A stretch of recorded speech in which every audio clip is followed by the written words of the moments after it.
passed, and the Viking warriors continued on their pillaging voyages and grew ever richer. The Viking chief was proud of his people, but he was greedy, single-minded. He wished to expand his village, regardless of the consequences. The chief despised Oddmar. He'd never fought for his village and survived off their scraps.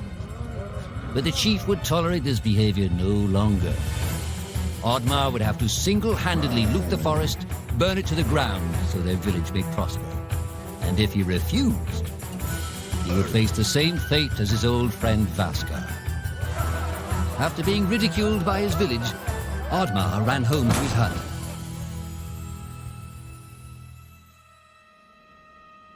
Oddmar felt hurt and lost. He loved his people, but he couldn't be what they wanted him to be. Perhaps he thought he wasn't a true Viking. Maybe some sleep would do him good. Oddmar couldn't believe his eyes.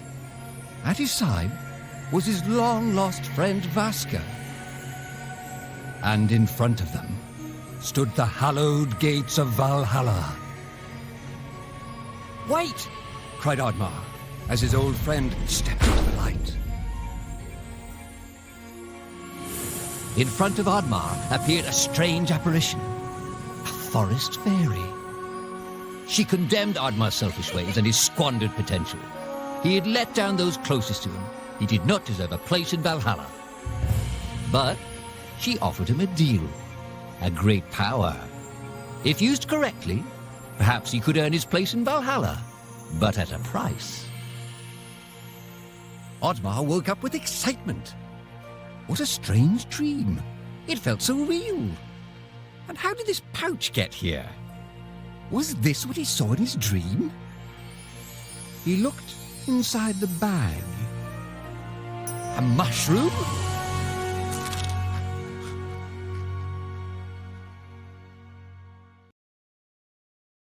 You got it. You.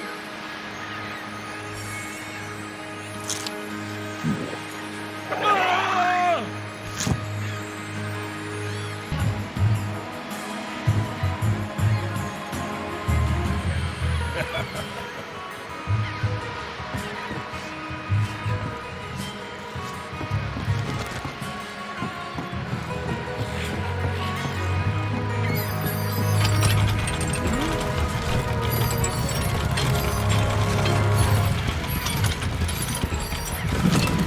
Valhalla!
The villagers were bewildered by the sight of Oddmar's newfound powers.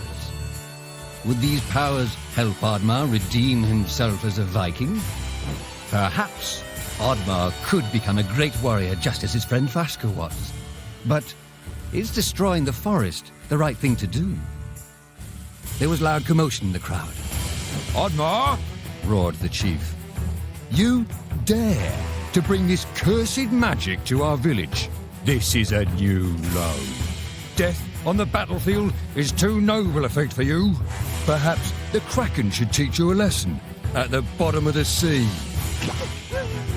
You can't hide from the gods, Oddmar! The chief bellowed as Oddmar leapt away.